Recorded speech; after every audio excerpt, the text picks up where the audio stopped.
New diet system के प्रणेता आदरणीय बीवी चौहान गुरु जी के चरणों में कोटि कोटि प्रणाम। परम पूज्य अखड्डानंद जी गुरु के चरणों में कोटि कोटि प्रणाम। आनंदी माँ के चरणों में कोटि कोटि प्रणाम। सभी साधकों को प्रणाम। आज 5 जून हिमाचल मंडी डिस्ट्रिक्ट सुंदरनगर दिव्याशीष परम सुख आश्रम में 10 दिवसीय शिविर का जो प्लानिंग हो रहा है, शिविर चल रही है, चौथा दिन और 8वां सेशन। साधक मित्रों, हमारी यात्रा क्रमशः आगे बढ़ रही है। आधी मंजिल पार करने पर आ गए हैं। बहुत कुछ, काफी कुछ आपको जानकारी मिल रही है।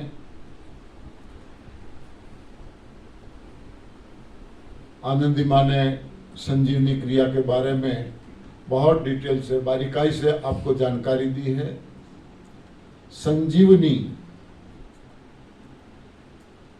का मतलब क्या है, हम सब अच्छी तरह से जानते हैं कि लक्ष्मण को जब मूर्छा हुई,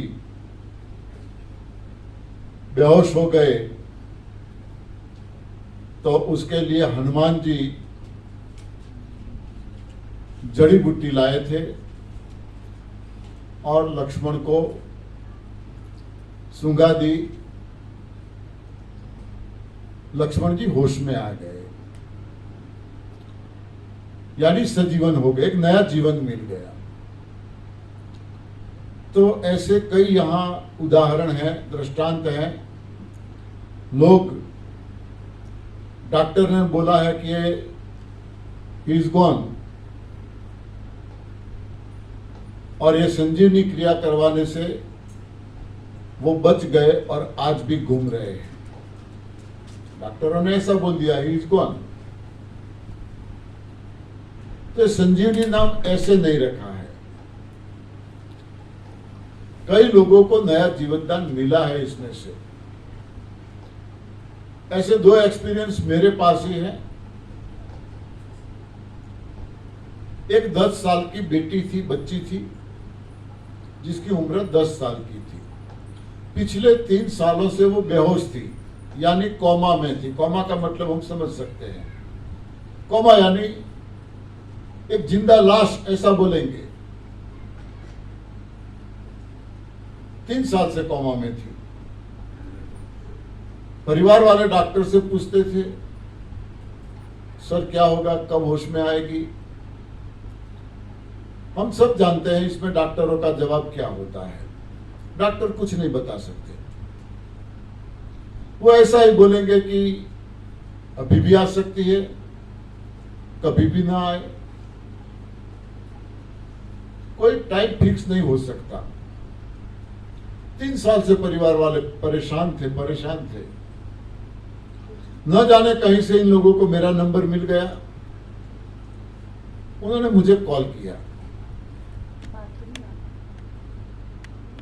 सर ऐसी बच्ची है, 3 साल से कोमा में है, हम क्या करें?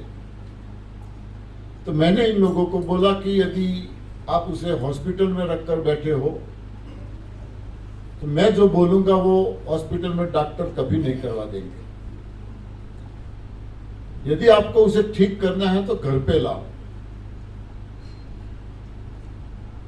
उन्होंने मुझे बोला कि क्या आप गारंटी देते हो?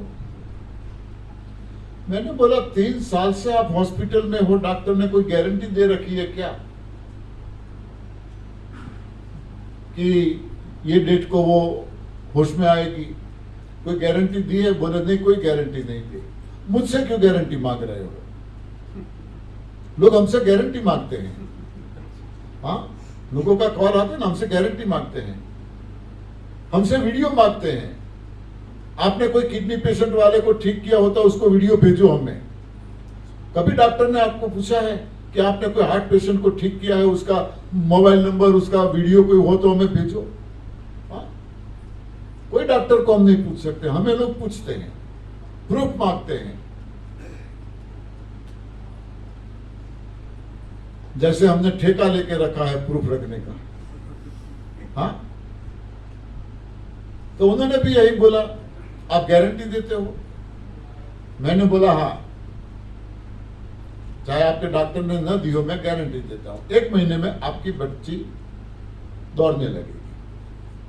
बोले क्या बात है? मैंने बोला हाँ बिल्कुल। तो हम घर पे ले आए, मैंने बोला ले आओ। दूसरे दिन घर पे ले आए, डॉक्टर ने बोला क्यों है भाई, क्यों ले जाते हो?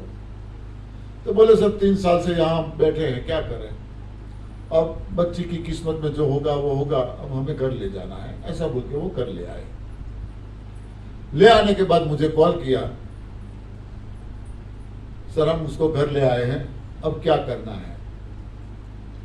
मैंने बोला बच्ची खाना क्या मांगती है? मैंने बोला बच्ची खाना क्या मांगती है? तो गुस्से में आ गए। बोले कैसी बातें करते हो, हम बच्ची को घर पे ले आए और अब ऐसा सवाल पूछ रहे हो? अरे वो कौमा में कहां से बोल सकती है, क्या खाना मांगेगी? मुझे तो पता है, मैंने जानबूझकर सवाल किया था। वो तो कौमा में क्या खाना मांगेगी? तो फिर कुछ आप इसको खिलाते तो होंगे ना? बोले हाँ पाइप डाली है और डॉक्टर ने बोला है हर रोज 1.5-2 लीटर दूध डालना है, हर रोज 1.5 से 2 लीटर दूध पिलाना है, उसको पाइप में डालना है। अब देखो यहां दूध के बारे में हम काफी कुछ जान चुके हैं। किसी भी रोग की जड़ है तो दूध है। दूध से कब्ज होता है, कब्ज से गैस बनती है।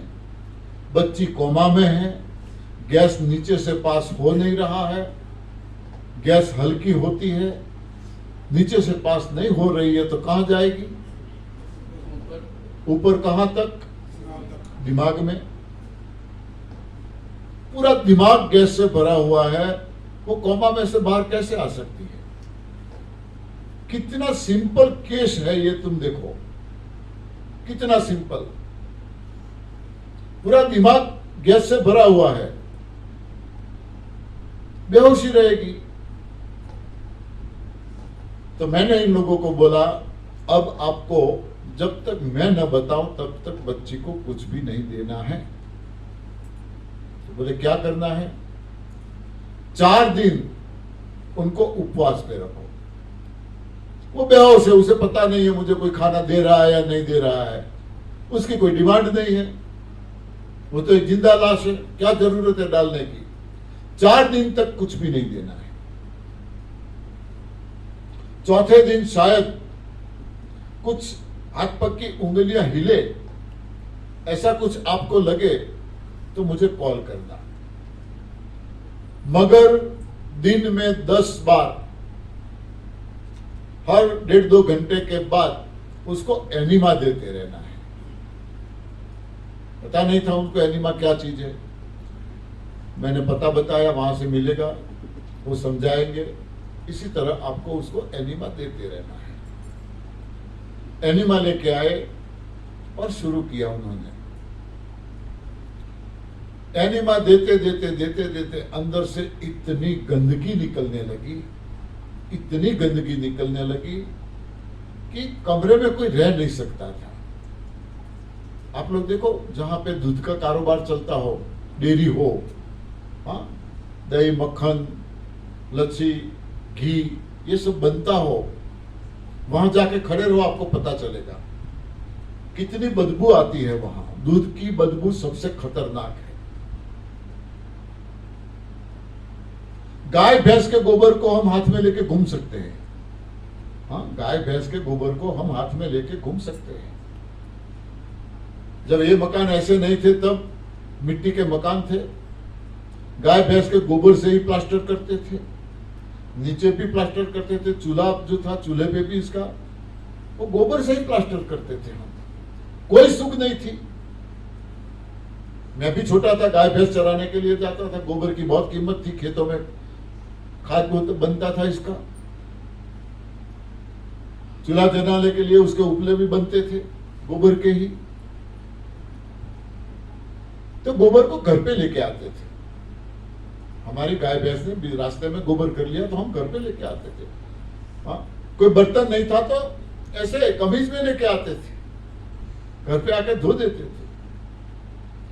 मतलब कोई सुग नहीं थी, उसकी कोई ऐसी बदबू नहीं होती है। चाहे हम मेवा मिठाई 56 भोग खाओ, कभी तो आपका मल हाथ में लेके घूमो।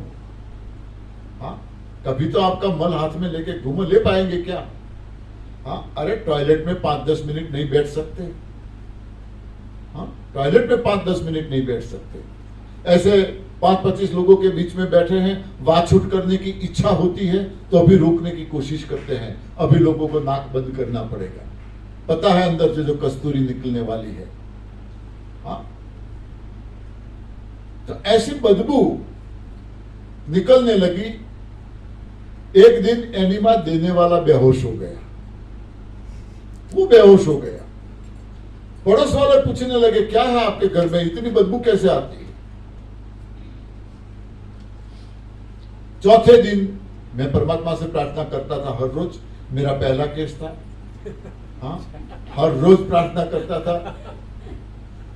वैसे तो मैं खतरों का खिलाड़ी हूं, खतरों से लड़ना मेरा काम है। हाँ, तो फिर भी प्रार्थना करता था, लाज रखना। सच में चौथे दिन बच्ची ने उंगलियां हिलाई, मुझे कॉल किया, गुरुजी जैसे आपने बोला वैसा हुआ। मैंने बोला कोई बात नहीं, अब उसको ग्रीन जूस देना है। जब तक मैं दूसरा कुछ न बोलूं तब तक आपको उनको सिर्फ और सिर्फ हरी पत्तियों का जूस देना है। जूस के बारे में मैंने बताया कैसे बनाना है, कैसे पिलाना है। तो जूस पिलाना शुरू किया। 8वें दिन बच्ची ने आंखें खोल दी। सिर्फ 8वें दिन वो बच्ची ने आंखें खोल दी। देखो ये कैसा चमत्कार है। विज्ञान नहीं मानेगा ये बातें, डॉक्टर नहीं मानेंगे ये बातें। 11वें या 12वें दिन बच्ची बैठ गई, बैठने लगी। और आज वो डांस कर रही है, घूम रही है, खुश है। 1 महीने में वो दौड़ने लगी। महीना भी पूरा नहीं हुआ था। तो ये मुर्दा ही था ना, कोमा में था मतलब मुर्दा था, तो ये सजीवन हो गया ना। ऐसे मेरे एक समधी थे, वो तो 3 साल से कोमा में थी। मेरे समधी थे, कोमा में चले गए। 4 दिन ही हुए थे, मुझे पता चला। मेरा फर्ज बनता था हॉस्पिटल में जाना, समधी थे तो मैं गया। हालत ठीक नहीं थी, ये भी दिक्कत थी इन लोगों को, और हॉस्पिटल का बिल वो कैसे चुका पाए। तो मैं वहां गया, मैंने बोला डॉक्टर क्या बोलते हैं? बोले वो तो ऐसा बोलते हैं कि अभी भी आ सकते हो उसमें, कभी भी ना आए, कोई फिक्स पीरियड नहीं है। मैंने बोला चलो डॉक्टर को मिलते हैं। मैं अंदर गया, मिला, पूछा, डॉक्टर ने यही जवाब दिया, कोमा में तो हम कुछ नहीं कर सकते। और मुझे याद है हमारे अहमदाबाद की सिविल हॉस्पिटल है, एशिया में नंबर 1 है, सबसे बड़ी हॉस्पिटल है पूरे एशिया खंड में। वहां एक पेशेंट 28 साल से कोमा में था, 28 साल से। तो कोमा में कौन कब बाहर आ सकता है, कोई फिक्स पीरियड नहीं है। तो मैंने, उनके बच्चे थे, 2 बेटे थे, बैठे थे। मैंने इनको बोला था आप कब तक हॉस्पिटल में रखोगे? तो बोले और कर भी क्या सकते हैं, घर कैसे ले जा सकते हैं? मैंने बोला चलो घर ले लो। बोले लोग क्या बोलेंगे, हाँ पैसा नहीं है तो ऐसे लाश को घर पे लेके आए। मैंने बोला चलो मेरे घर ले लो, कोई दिक्कत नहीं। तो बोले नहीं, वो 4 बेटे थे उनके, तो बोले भाई थोड़ा दूर रहता है, उसको वहां ले जाते हैं। मैंने बोला चलो मैं साथ में आता हूं। एनिमा किट ले ली और गए हम। शुरू किया एनिमा देना। तीसरे दिन ही आंखें खोल दी और होश में आ गए। 3 दिन में सिर्फ 3 दिन में। तो ये संजीवनी क्रिया का चमत्कार है। बड़ौदा में भी एक केस है, वो भी आज जिंदा है। तो इससे डरने की कोई जरूरत नहीं है, कोई जरूरत नहीं है। तो समधी भी 3 दिन उपवास किए थे कि कुछ देते रहे थे?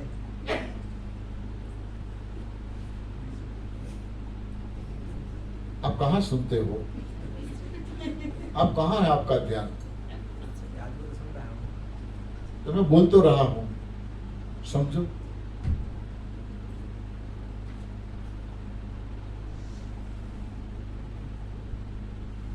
संजीवनी क्रिया सजीवन करती है। जब हम निर्जला करते हैं तो निर्जला सिर्फ रोग हटाने की बात नहीं है। जब स्टेप बाय स्टेप आप निर्जला में आगे बढ़ोगे, 1 दिन, 2 दिन, 3 दिन, 4 दिन, आगे बढ़ते जाओ, आगे बढ़ते जाओ, साथ में मौन रखते जाओ, मौन रखते जाओ, एक ऐसी परिस्थिति आपके सामने आएगी जिसे हम शून्यावकाश कहते हैं। शून्यावकाश, निराकार, निराकार की स्थिति में हम आगे बढ़ेंगे। वैसे जैसा सोचेंगे वैसा पाएंगे। हमारी सोच इस तरफ होगी तो हम वो पाएंगे। निर्जला 1 दिन करने में थोड़ी कठिनाई होती है। आज तक खाया है और आज बिल्कुल नहीं खाना है। हाँ, कुछ ना कुछ गड़बड़ हो सकती है। क्या क्या हो सकता है मैं आपको बताता हूं। डरने की बात नहीं है। जो होगा होगा, वो अच्छा ही होने वाला है, मगर हमें पता नहीं है और ये होता है तो हम डर जाते हैं। डरना नहीं है। अब ये सफाई का पीरियड शुरू है। जब दीपावली का या कोई त्योहार आता है, हम घर की सफाई करते हैं। हाँ, वैसे ये हॉल क्लीन लग रहा है, मगर ये सारी चीजें उठा लो, ये सब उठा लो, देखो पीछे किसका कितना कूड़ा होगा। हाँ, कोने कोने में कूड़ा होता है। तो दीपावली में हम पूरे घर की सफाई करते हैं तो पूरा घर राच रचीला, हाँ, बर्तन वगैरह सब, अलमारियां सब इधर उधर हो जाती है कि नहीं। सफाई होने के बाद सबको अपने अपनी जगह पे रखते हैं तो घर कितना सुंदर लगता है। तो अब शरीर में सफाई हो रही है तो अंदर से कुछ इधर उधर हो सकता है। सर दर्द होगा, सबको होगा ऐसा नहीं है। ये सारी चीजें सबको होगी ऐसा नहीं है। डरना मत, डरा नहीं रहा हूं, हाँ, समझा रहा हूं। सर दर्द हो सकता है, गला सूख सकता है, होंठ सूख सकते हैं। मैंने बोला आप पानी लेके कुल्ला दिन में 50 बार कर सकते हो। लंबा निर्जला पे जाते हैं, मुंह में कड़वापन आ जाती है, खट्टापन आ जाता है मुंह में, क्योंकि अब अंदर से पित्त को बाहर निकलना है। डालते रहते हैं तो बेचारे को पित्त की निकलने की जगह यही है। यहां तो हम डालते रहते, निकलेगा कब? इसीलिए तो एसिडिटी होती है। एसिडिटी का मतलब यही है, अंदर से निकलना है। यहां तक आ जाता है, फिर भी हम ऐसा करके अंदर उतार देते हैं, बाहर नहीं निकलने देते। कई बार यहां तक आ जाता है तो भी अंदर जाने देते हैं। अब डालना बंद कर दिया, उनका रास्ता क्लीन हो गया, खुल गया रास्ता। अब वो निकलेगा, वार्निंग देगा आपको, मुझे निकलना है। कैसी वार्निंग? मुंह में कड़वापन आ जाएगा, खट्टापन आ जाएगा, अभी वॉमिट हो रही है, अभी होगी, ऐसा महसूस होगा। ऐसा कुछ ना कुछ सिग्नल मिलता रहेगा। फिर खाया नहीं है, पिया नहीं है, शरीर में कमजोरी लगेगी, आराम करना है। हो सके तो दिन में 2 या 3 बार स्नान कर लो। स्नान करने से भी ये रोम रोम पे जो छेद है वहां से भी कुछ बॉडी को राहत मिल सकती है नहाने से। संजीवनी क्रिया तो करनी ही करनी है, वो तो बता दिया मैंने। मौन रहना है, आराम करना है। बहुत गर्मी है तो ऐसा पानी में गीला करके सर पे रख सकते हैं, पेट पे रख सकते हैं, राहत मिलेगी। एक दिन निर्जला हो गया, दूसरे दिन इतनी दिक्कत नहीं होगी। जो पहले दिन हुई थी इतनी दूसरे दिन नहीं होगी। दूसरा निर्जला आपका आराम से हो पाएगा। हो सकती है कभी इधर उधर थोड़ी गड़बड़, मगर ज्यादा दिक्कत नहीं होगी। और यदि आपने 3 निर्जला कर लिया, 3 दिन काट लिए, फिर देखो बॉडी में कितनी स्फूर्ति, ताजगी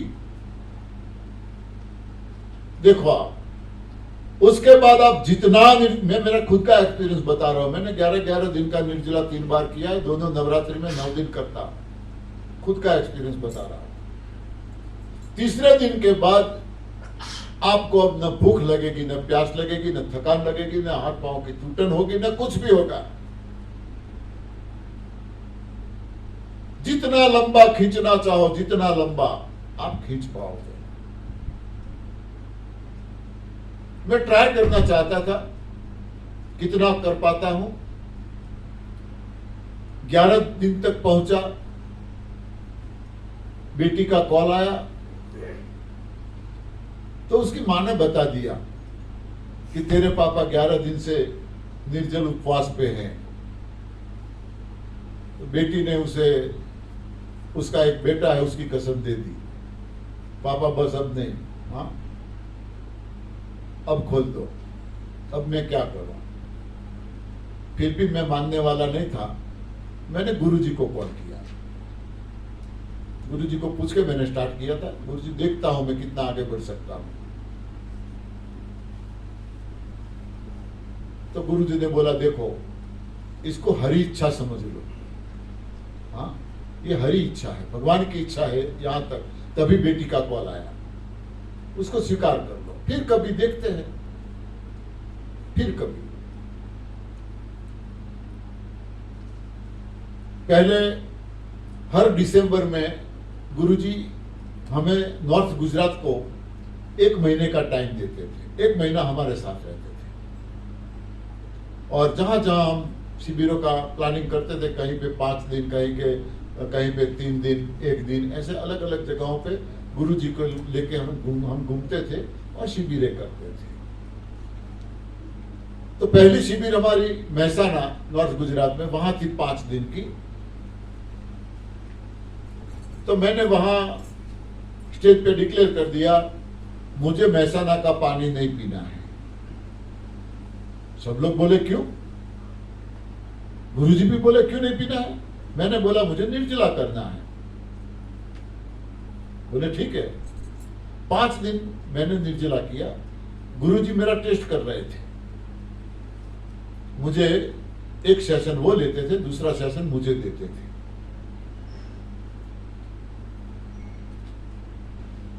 तीन घंटे का वो मुझे देते थे। मुझे कोई दिक्कत नहीं थी, मेरा लेक्चर चालू रहता था। 5 दिन वहां से पूरा हुआ। अगले दिन 5 दिन दूसरा अंबाजी, जो 52 शक्तिपीठ है उसमें मां अंबा का शक्तिपीठ गुजरात में है, अंबाजी। वहां पे हमारी शिविर थी। हमारा पूरा काफिला था 15-20 लोगों का। आयशर साथ में रखते थे, सब्जियां, फ्रूट्स ये सब रखने के लिए आयशर गाड़ी रखते थे। 2-3 कारें थी, मेरे पास भी मेरी गाड़ी थी। मैंने गुरुजी को बोला, गुरुजी मेरी गाड़ी में बैठोगे क्या? बोले वैसे तो 5 दिन के उपवास के बाद आप मुझे तो स्वस्थ लग रहे हो, मगर हाँ, इतनी बड़ी हस्ती है तो कुछ सोचेंगे तो सही ना। आप चला तो पाओगे ना। मैंने बोला देखो आपको डर लगता है तो दूसरी भी गाड़ी है, नहीं मैं आपकी गाड़ी में ही बैठूंगा। तो करीब 150 से ज्यादा किलोमीटर होगा। मैंने गाड़ी ड्राइव की। ऐसा पहाड़ी रास्ता था, बीच में कुछ, कभी मैंने पहाड़ी पे गाड़ी नहीं चलाई थी, मेरा पहला एक्सपीरियंस था। फिर भी मैंने किसी को बताया नहीं मैंने गाड़ी नहीं चलाई, वरना तो लोग डर जाते, 2-3 पीछे भी बैठे थे। मैंने बताया नहीं, देखते हैं। मैंने बोला ना मैं खतरों का खिलाड़ी हूँ, हाँ, खतरों से खेलने की मेरी आदत है। तो मैं चढ़ गया। दूसरे दिन वहां शिविर थी, तो वहां स्टेज पे मैंने बोल दिया मुझे अंबाजी का पानी नहीं पीना है। 5 दिन का शिविर था। मैंने बोल दिया मुझे अंबाजी का पानी नहीं पीना है। गुरुजी बोले क्यों? मैंने बोला देखते हैं क्या होता है। ये मेरा पहला एक्सपीरियंस था। तो वहां 5 दिन निर्जला मेरा हो गया। वहां से अगले दिन और एक गांव में 3 दिन का शिविर था, सबको वहां जाना था। मैंने गुरुजी को बोला गुरुजी मेरी गाड़ी में बैठोगे क्या? बोले पंड्या जी आप मैं क्या बोलूं, हाँ वैसे तो मुझे ठीक लग रहे हो, पूरा हैंडलिंग करते हो, घूमते हो ना, आराम करते हो, सेशन एक लेते हो, ठीक है चलो आपकी गाड़ी में। फिर मेरी गाड़ी में बैठे, वहां गए। वहां 3 दिन का शिविर था। वहां मैंने बोल दिया, सतलासना गांव का नाम था। मैंने बोला गुरुजी मुझे सतलासना का पानी नहीं पीना है, हाँ मुझे इसका भी पानी नहीं पीना है। गुरुजी बोले प्लीज पंड्या जी अब मैं मना कर रहा हूं, अब मैं मना कर रहा हूं। सच में आपकी बॉडी का रिसर्च होना चाहिए। 10 दिन से आपने कुछ भी नहीं खाया है, नहीं पिया है, इतना ड्राइविंग करते हो, पूरी शिविर का हैंडलिंग करते हो, लेक्चर देते हो, क्या है मेरी समझ में नहीं आ रहा। गुरुजी ने बोला कि मैंने 4 ही निर्जला किया है, 5वां निर्जला मैं नहीं कर पाया, 4 से ज्यादा मैं नहीं कर पाया। और आप ये 10 दिन निर्जला के बाद भी इतनी स्फूर्ति, इतनी ताजगी, इतना स्टेमिना कहां से है ये सब? तो ये हमारे दिमाग में है। यदि हमारा मन मक्कम है तो कुछ भी हमारे लिए इम्पॉसिबल नहीं है। इम्पॉसिबल शब्द, वर्ड्स, स्पेलिंग थोड़ा अलग कर दो। आई एम पॉसिबल, हाँ आई एम पॉसिबल, मैं ही सब कुछ कर सकता हूं, क्यों नहीं? तो ऐसा आपने 3 दिन का निर्जला पार कर लिया, बहुत आगे बढ़ सकते हो जितना बढ़ना चाहो। मगर साथ में ये भी ध्यान में रखना है, शरीर के साथ कोई जबरदस्ती भी नहीं करनी है। मैं कर पाया आप सब कर पाओ ऐसा नहीं है। आप कर पाते हो, गुरुजी बोले मैं 4 दिन ही कर पाता हूं, हाँ जो प्रणेता है न्यू डाइट सिस्टम के, तो ऐसा नहीं है। सब की बॉडी अलग अलग है, बॉडी के साथ कोई जबरदस्ती नहीं करनी है। मगर कुदरत ने बॉडी ऐसी बनाई है, इसमें जो भी हम आदत डालेंगे, बॉडी उसको कैचअप कर लेती है, स्वीकार लेती है। थोड़े दिन कुछ गड़बड़ होती है, बाकी बॉडी स्वीकार लेती है, चलो ये भी ठीक है। निर्जला करना फिर भी बहुत आसान है, बहुत आसान है। मगर निर्जला तोड़ने का सही तरीका यदि हमें पता नहीं है और गलत तरीके से निर्जला छोड़ा, फायदे की जगह पे बड़ा नुकसान हो सकता है, बड़ा नुकसान हो सकता है। देखो मैंने बताया था कि उपवास सभी धर्मों में है, उपवास सभी धर्मों में, कोई धर्म ऐसा नहीं है जिसमें उपवास ना हो। जैन है कोई? जैन जैन है नहीं, वहां पूरा है। जैन धर्म में लोग उबले हुए पानी पे महीनों तक उपवास करते हैं, एक दिन छोड़ के महीनों तक सिर्फ उबला हुआ पानी ही लेते हैं। बहन जी, आपको पता है पानी को क्यों उबालते हैं? क्यों?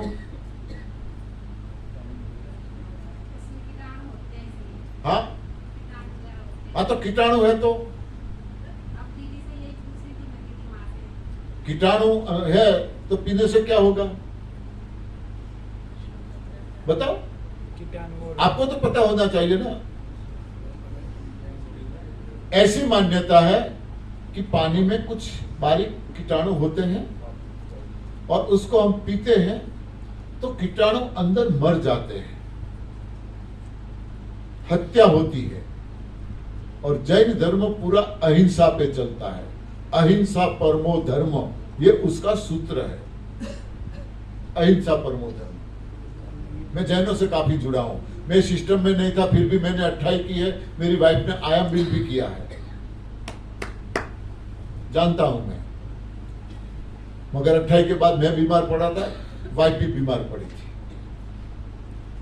क्योंकि उपवास का सही तरीका पता नहीं था, न इन लोगों को है। उबले हुए पानी पे महीनों तक रहते हैं। पूछो किसी को, पूछो किसकी दवाई बंद हुई, किसी की दवाई बंद होती है क्या? हाँ, उबले हुए पानी के साथ दवाई भी लेते हैं। हाँ, उपवास तो करते हैं, दवाई उपवास में नहीं आती। दवाई किससे बनती है वो पता नहीं है। कोई मेडिसिन ऐसी नहीं है जिसमें नॉनवेज ना हो, कोई मेडिसिन ऐसी है ही नहीं, किसी न किसी स्वरूप में नॉनवेज होता है।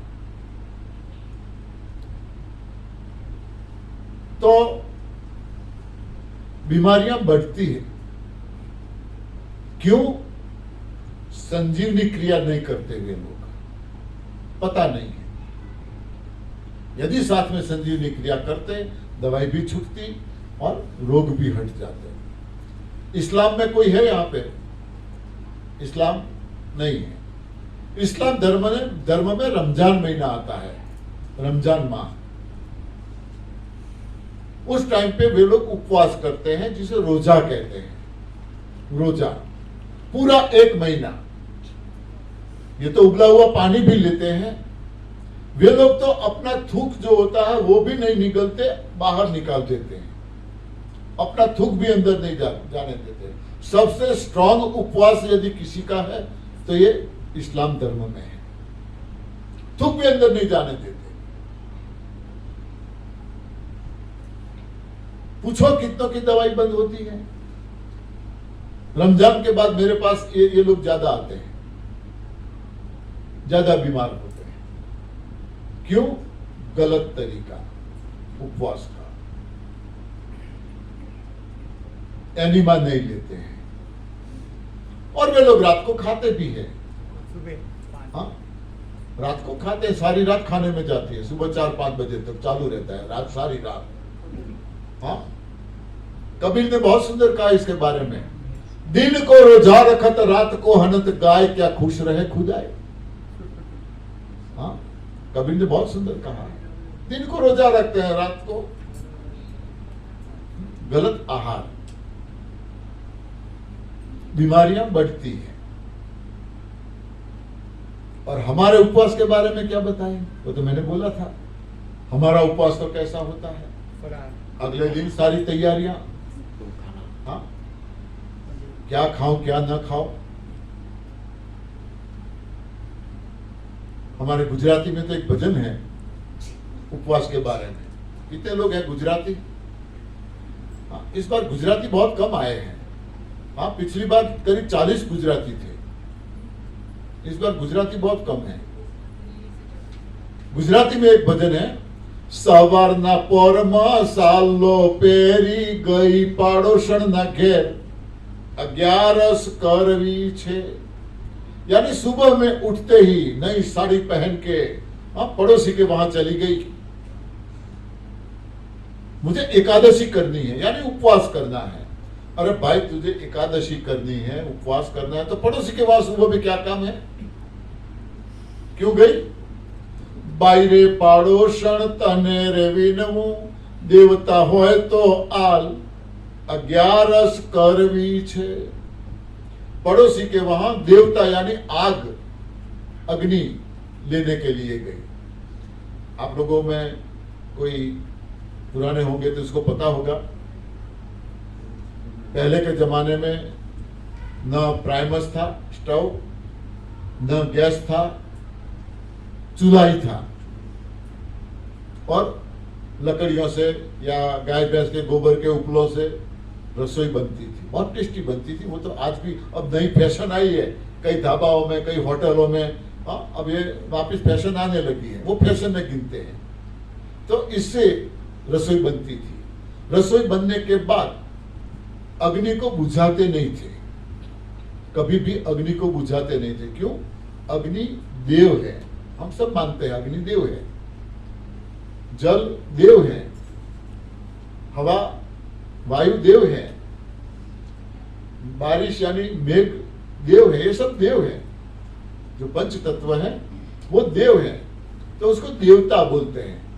देवता को कभी बुझाते नहीं थे। काम पूरा हो गया तो जो उसकी राख बनती थी, राख, उसको ढंक देते थे अग्नि को राख से।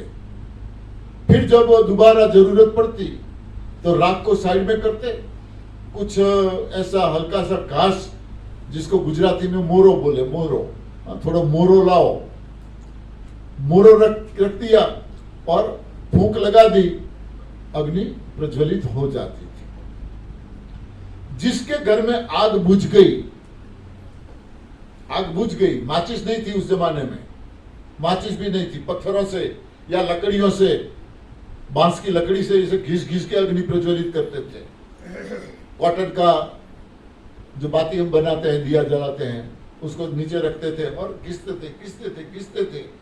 हाँ, ऐसे अग्नि जलाते थे। ये सब हमने किया है, मैं ऐसे परिवार में था, इसीलिए मुझे सब पता है, मेरा ही एक्सपीरियंस है। ऐसे अग्नि को प्रज्वलित करते थे। तो ये बाई, उसके चूल्हे में आग बुझ गई। जिसके घर में आग बुझ जाती थी वो पड़ोसी के वहां से आग लेने के लिए जाते थे। मैं कई बार गया हूं, चोरी छुपी से जाना पड़ता था, कोई देख ना ले।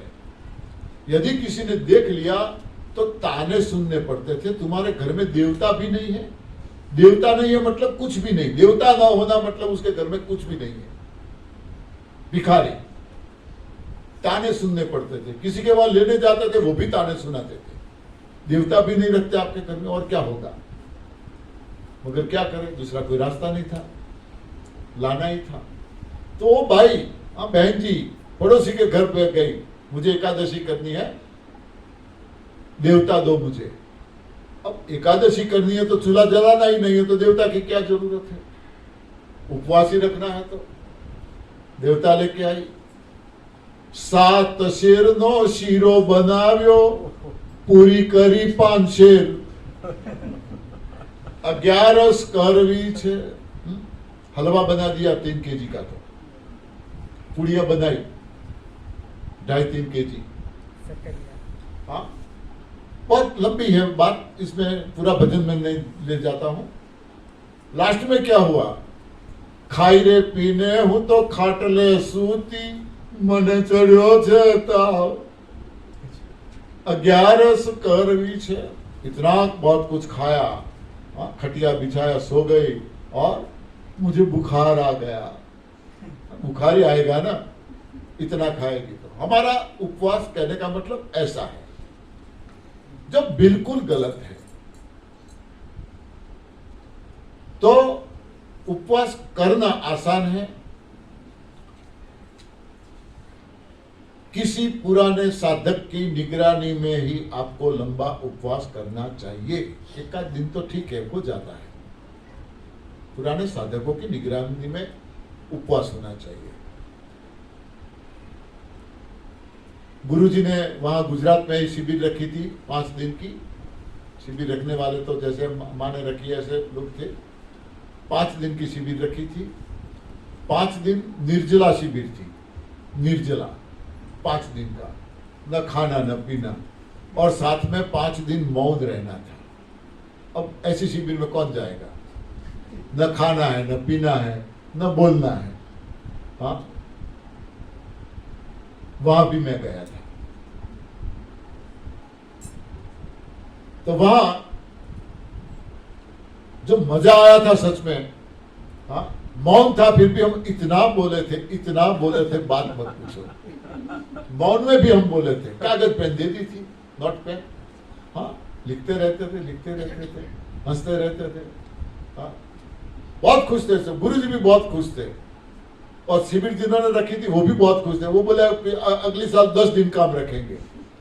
हाँ, मगर बोले कि पंड्या जी आपको आना है, आपके बिना शिविर नहीं चलेगी, आपको आना है। मगर न जाने क्या हुआ, दोबारा वो शिविर हुई ही नहीं। तो हमारा जो मेरे साथ फ्रेंड था हमारा, वो सुबह में उठा, उनको पता था मौन शिविर है। सुबह में उठा तो मुझे बोला, आपने ना लिया क्या? हाँ? आपने ना लिया क्या? धीरे धीरे बोला, आपने ना लिया क्या? उसका मतलब मौन है यानी जोर से नहीं बोलना। हाँ? भूल गया, आपने ना लिया क्या? हाँ? तो ऐसा नहीं, पुराने साधकों की निगरानी में करना चाहिए, और मैंने जो कुछ बताया इन सारी चीजों को भी साथ में करते रहना चाहिए। ऐसा नहीं सोचना मुझे क्या होने वाला है, मुझे एनिमा लेने की जरूरत नहीं है, मुझे स्नान करने की जरूरत नहीं है। हाँ, ऐसा नहीं, जैसे यहां से बताया जाता है बिल्कुल इसी तरह करना है। कि हमने शिविर अटेंड की है, वहां ऐसा सब हमने किया है, इसलिए मैं बोल रहा हूं। जब शिविर खत्म हुई, निर्जला पूरा हुआ और आपका भी फास्टिंग पूरा हो, तब पहले आधा नींबू और आधा ग्लास पानी ही लेना है, ज्यादा नहीं, सिर्फ आधा नींबू आधा ग्लास पानी। उसमें न नमक डालना है, उसमें न शहद डालना है, कुछ भी नहीं डालना है। अब आपने लेने की शुरुआत की है ना, देख लेना अंदर से जठराग्नि प्रज्वलित होने लगेगा। हाँ, खाओ खाओ खाओ खाओ, हाँ, जैसे वो राक्षस होते हैं ना, हाँ, खाओ खाओ खाओ करके जठराग्नि प्रज्वलित होगा। हाँ, डिमांड करता रहेगा, मांगता रहेगा। बी कंट्रोल, कंट्रोल रखना है, उसकी डिमांड के मुताबिक डालते गए काम से। हाँ, भूख को थोड़ा सहना पड़ेगा, 1 घंटा जाने दो, उसके बाद एक पूरा नींबू साबुत और 1 ग्लास पानी, उसका जूस पियो। फिर 1 घंटे के बाद 1.5 घंटा जाने दो, सह पाओ तो 2 घंटा 3 घंटा जाने दो। उसके बाद हमारा ये हरी पत्तियों का जूस पीना है। हरी पत्तियों का प्रॉपर जूस कैसे बनेगा, पर हेड पत्तियां कितनी लेनी चाहिए, सारी चीजें कितनी लेनी चाहिए, वो मुझे दोबारा जब मौका मिलेगा तब बताऊंगा। प्रॉपर ग्रीन जूस बनना चाहिए, पीना चाहिए, इफेक्टिव होना चाहिए, तभी वो काम करेगा। यहाँ आप जो ग्रीन जूस पी रहे हो, ग्रीन जूस पीने के बाद किसी को लूज मोशन होता है क्या? 1 या 2 बार ऑर्डर आता है किसी को? नहीं आता है। हाँ, कितनों को आता है? हाँ, बाकी लोगों को नहीं आता है, यानी प्रॉपर जूस नहीं बन रहा है। प्रॉपर जूस कैसा होना चाहिए मैं आपको डिटेल में बताऊंगा। ये ग्रीन जूस लेना है, वो भी छिप के चम्मच से लेना है। हाँ, ग्लास मुंह को टच नहीं करना है, चम्मच से 1 चम्मच ली, मुंह में रखो, क्लॉकवाइज एंटी क्लॉकवाइज घुमाओ घुमाओ घुमाओ घुमाओ घुमाओ।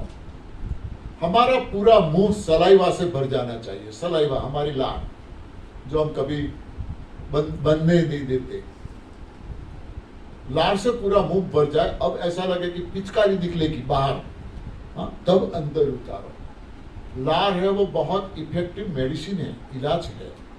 देखो कोई पशु को, कुत्ते को, गाय भैंस को कुछ चोट लगती है तो वे लोग क्या करते हैं? हाँ? वे लोग अपनी जुबान से चाटते हैं। बार बार चाटते रहते हैं। क्यों चाटते हैं? रुझान आ जाती है, कुछ ही टाइम में रुझान आ जाती है। गलती से हमें कुछ कटिंग करते करते चाकू लग गया तो हम तुरंत क्या करते हैं?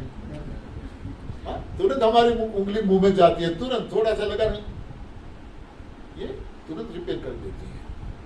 तो सलाइवा से हमारा मुंह भर जाना चाहिए, तब उसको अंदर उतारो, ऐसे आराम से पियो। उसके बाद जब भी भूख लगे तब सीजनेबल जो भी जूसी फ्रूट्स है उसका जूस पीते रहो, पीते रहो, पीते रहो, मगर जरूरत से कम। और कोई जूस एक साथ पेट भर के नहीं लेना है, पेट भर के नहीं लेना है, वरना प्रॉब्लम हो सकती है, शरीर मांगेगा। ऐसे उपवास छोड़ो। जितने दिन आपने उपवास किए, मानो आपने 10 दिन का उपवास किया है, तो 10 दिन का आधा यानी 5 दिन, 5 दिन आपको ओनली जूस पे रहना है, दांतों से चबा के कुछ भी नहीं खाना है। यदि रिजल्ट चाहिए तो दांतों से चबा के कुछ नहीं, 5 दिन ओनली जूस पे रहो। फिर बाद में थोड़ा जूसी फ्रूट्स खाओ, खाने की इच्छा है तो। बाकी रसाहार तो दी बेस्ट है, वो तो सारी चीजें मैं आगे बताऊंगा, मौका मिला तो। अभी है हमारे पास 5-6 दिन। जूसी फ्रूट्स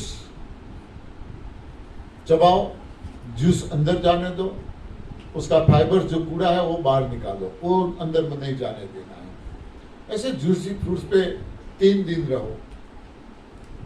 उसके बाद जूसी फ्रूट से मन नहीं भरता है तो पल्पी फ्रूट्स 3 प्रकार के, वो मैं आगे बताऊंगा।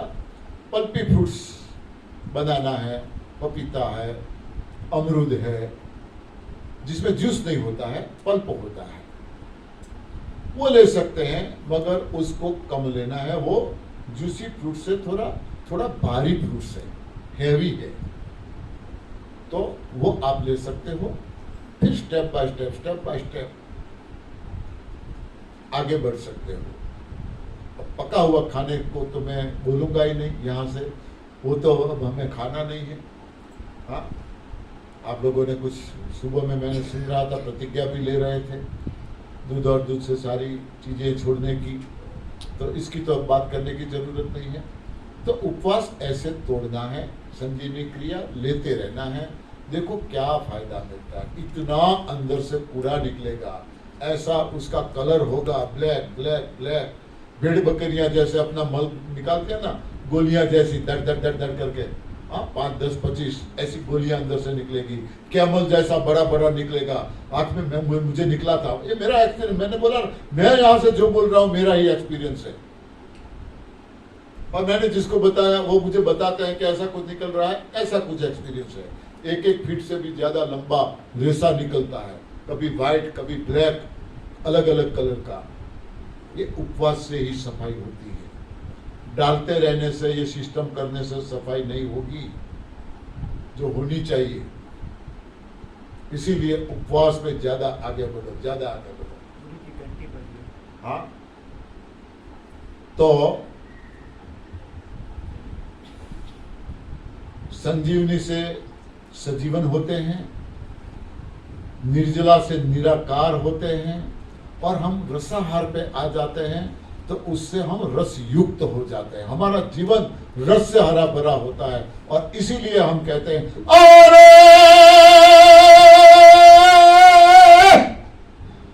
अरे संजीवनी सजीवन करे और निर्जला से निराकार, अरे रसाहार से रस युक्त बनो, अरे हो जाए बेड़ा पार। धन्यवाद।